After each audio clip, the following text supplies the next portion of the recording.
किसी को दिक्कत? हाँ, मोबाइल किससे चार्ज होता है, एसी या डीसी? मोबाइल किससे चार्ज होगा, एसी या डीसी? मोबाइल होता है डीसी से चार्ज। देखिए ये जो है ना एडेप्टर, ये रिसीव करता है एसी को, इधरिया भेज देता है डीसी को, इधरिया भेज देता है डीसी को।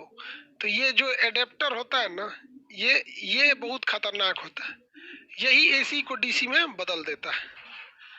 क्या करता है, एसी को डीसी में बदल देता है। समझ में आया कि नहीं आ गया? किसी को दिक्कत?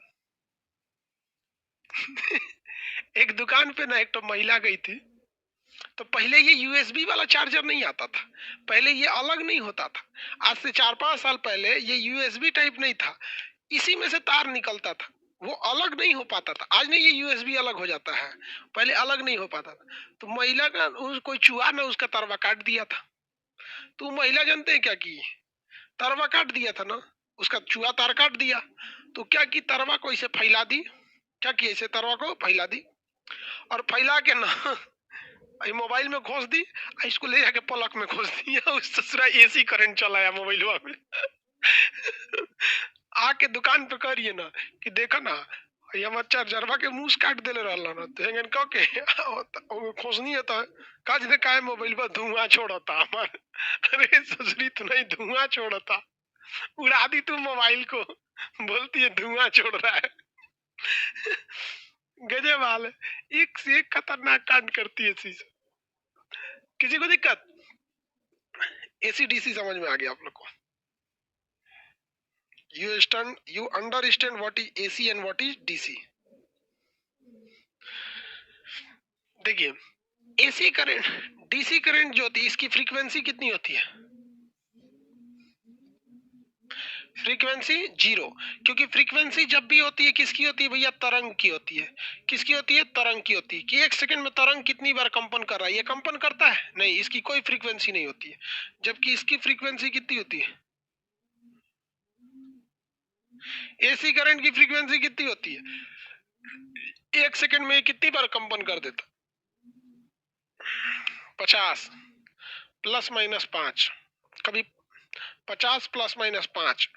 एसी करंट की फ्रीक्वेंसी विथ टॉलरेंस, इसका टॉलरेंस कितना होता है, 5 होता है। टॉलरेंस मतलब होता है ऊपर नीचे बर्दाश्त करने की क्षमता, मतलब आपका जितनी भी चीजें जो एसी करंट से चल सकती हैं, तो एसी करंट से चलने वाली कोई भी चीज वो कितना टॉलरेंस बर्दाश्त कर सकती है। यानी उसे बनाया तो गया है कितना के लिए, 50 के लिए बनाया तो गया है, किसने के लिए, 50 के लिए।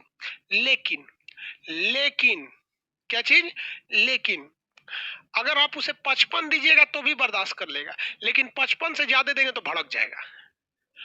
वो 50 के लिए बना है, आप उसमें 5 कम भी दीजिएगा, 45 फ्रीक्वेंसी पे भी दे दीजिएगा ना तो भी वो चल जाएगा, लेकिन 45 से कम दीजिएगा तो फूस कर जाएगा।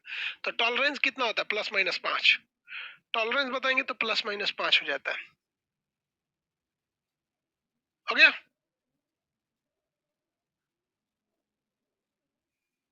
आगे बढ़े।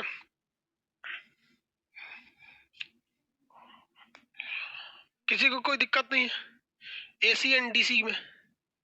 एसी एंड डीसी में कोई दिक्कत है? एसी एंड डीसी में कोई दिक्कत नहीं है। अब बात आती है यहाँ एक चीज की, अगर हमारे पास एसी करंट है और उसे हम डीसी में बदलना चाहते हैं तो इजीली बदल सकते हैं। इसके लिए चाहिए रेक्टिफायर, रेक्टिफायर या दिष्टकारी, दिष्टकारी, दिष्टकारी, यही है रेक्टिफायर। क्या है रेक्टिफायर, ये थोड़े से करंट को करता है इसलिए छोटा है, थोड़े से करंट को करता है इसलिए छोटा है। और अगर यही बड़ा होता तो इसके साइज क्या हो जाता, बड़े से करंट को करता तो बड़ा हो जाता, बड़े से करंट को करता तो बड़ा हो जाता। जैसे देखिए इसको चार्ज करने के लिए यह तू हट ना, सोचो तू के लिए साथे चलाया लैपटॉप का चार्जर, लैपटॉप का चार्जर, तो इसको लैपटॉप में लेके खोस दीजिए, इसको क्या कीजिए पलक में, इसको क्या कीजिए पलक में। तो देखिए यहां तक में, यहां तक में एसी करंट है, यहां तक में एसी करंट है, ये कहां जाएगा? प्लग में। कहां जाएगा? ये प्लग में। और प्लग से क्या लाएगा? AC current. इसको लेगा देगा, लीजिए भैया, ये लीजिए एसी करंट है, जो चपटका देख रहे हैं इसी को कहते हैं रेक्टिफायर डीसी। अब ये बदल देगा डीसी करंट में। अब हे पट्टी जो मिलेगा, ये मिल गया डीसी, ये मिल गया डीसी। तो इसी को कहते हैं क्या चीज? एडेप्टर, रेक्टिफायर, डिस्टकारी। समझ में आ गया कि नहीं आ गया? किसी को अरे जनरेटर पढ़ाएंगे तो पूछियो ना रे ससुरे, जनरेटर में कौन चीज होता है? जनरेटर पढ़ा रहे हैं, टॉपिक है आगे का जनरेटर, ठीक है।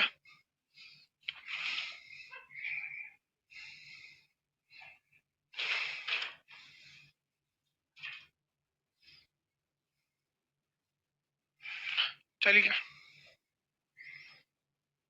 दूसरा होता है कि अगर हमारे पास डीसी करंट हो, जैसे बैटरी में डीसी करंट हो बैटरी में, इसे एसी में लगाना है तो इन्वर्टर। किसका यूज करते हैं? इन्वर्टर का यूज करते हैं, इन्वर्टर का यूज करते हैं। इन्वर्टर एक ऐसा चीज होता है ना जिसमें रेक्टिफायर और दोनों लगा रहता है।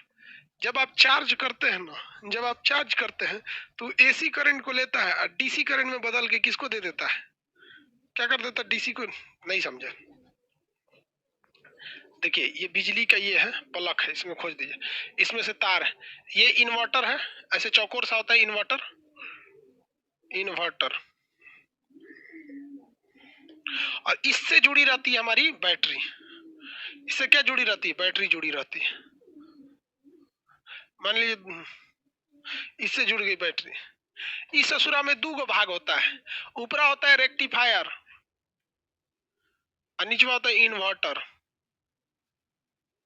इन्वर्टर, ये रेक्टिफायर क्या करता है? एसी को लेता है और डीसी में बदल देता है ताकि चार्ज हो जाए। ये एसी को लेकर डीसी में बदल देता है कि चार्ज हो जाए। और जैसे लाइट कटती है ना, ये ससुरा डीसीया को लेके वापस एसिया में बदल देता है। तो ये दोनों काम कर देते हैं, किसी को कोई दिक्कत नहीं।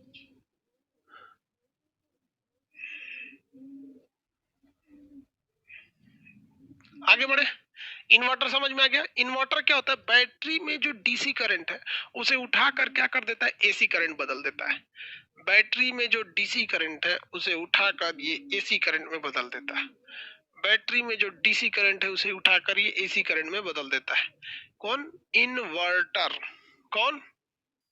कौन? हमसे निकल जाएगा। इन्वर्टर आप जब खरीदने जाइएगा ना तो आपसे पूछता है कितने वाट का इन्वर्टर चाहिए, फिर पूछता है कि कितने एमएच की बैटरी चाहिए, कितने एमएच की बैटरी चाहिए। तो देखिए, आपको दो चीज पूछता है इन्वर्टर का, कितना वाट चाहिए और कितने एच की बैटरी चाहिए, कितने एम्पियर आवर में निकाला जाता है, एमएएच में, माइक्रो एम्पियर आवर में निकाला जाता है। जबकि बड़ी बैटरी को एम्पियर आवर में निकाला जाता है, एच में, एएच में। किस में निकाला जाता है? एएच में। बैटरी का बैकअप किस में निकाला जाता है? एएच। और मोबाइल की रहती है तो मोबाइल की तो बैटरी छोटी रहती है, तो उसमें माइक्रो एमएच में, माइक्रो में निकाला जाता है, उसे कहता है एमएएच। क्या कहता है? एमएएच। इसमें किस में निकालेंगे? एम्पियर आवर में निकाला जाता है। तो इसे मोबाइल के लिए किस में निकाला जाता है? माइक्रो वाट एम्पियर आवर में, एमएएच में। ऐसे निकालना है तो एएच में निकाला जाता है। किस में निकाला जाता है? एएच में।